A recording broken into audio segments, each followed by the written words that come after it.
मी Punjab duck हवामान अभ्यासक मुक्काम पोस्ट गुळी धामणगाव तालुका शिरूर जिल्हा परभणी मी आहे। माझी विनंती आहे पश्चिम आपला उत्तर महाराष्ट्र, पश्चिम महाराष्ट्र, मध्य महाराष्ट्र, मराठवाडा, पश्चिम विदर्भ, पूर्व विदर्भ सगळ्या विभागातल्या सर्व शेतकऱ्यांना विनंती आहे, तुम्ही काय करा आणखीन म्हणजे उद्या 30 ऑगस्ट आणि 31 ऑगस्ट पर्यंत तुम्ही तुमच्या शेताची कामे करून घ्या। वाटल्यास ऊस असेल तर खत टाकून घ्या।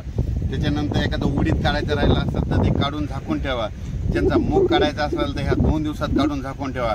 कारण की राज्यामध्ये जवळपास 21 जिल्ह्यामध्ये म्हणजे 2 सप्टेंबर ते 5 सप्टेंबर मुसळधार पाऊस पडणार आहे म्हणून हा अंदाज लक्षात येता। उर्वरित राज्यात तुम्हाला एक सांगू इच्छितो तसं तर उद्या 30 आणि 31 तारखेला पूर्व विदर्भ आणि पश्चिम विदर्भात पाऊस सुरुवात होईल म्हणून हे देखील सर्व शेतकऱ्यांना लक्षात येतं।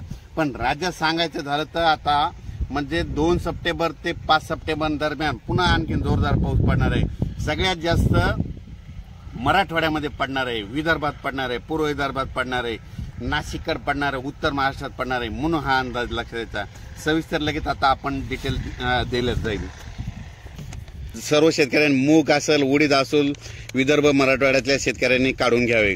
राज्यात सर्व शेतकऱ्यांना सांगू इच्छितो 2 ते 6 सप्टेंबर दरम्यान मुसळधार पाऊस पडणार आहे म्हणून हा अंदाज लक्षात घ्यायचा।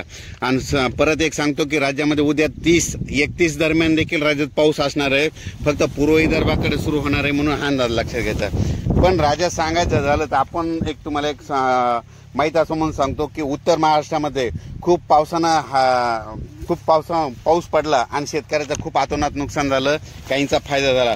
पण त्या उत्तर महाराष्ट्रातल्या सर्व शेतकऱ्याला सांगतो की तुम्ही आज 29, 30 आणि 31 दरम्यान तुमच्या काही भागामध्ये सूर्यदर्शन दुपारनंतर 3:30च्या नंतर पाऊस देखील येईल म्हणून हा अंदाज लक्षात घ्यायचा।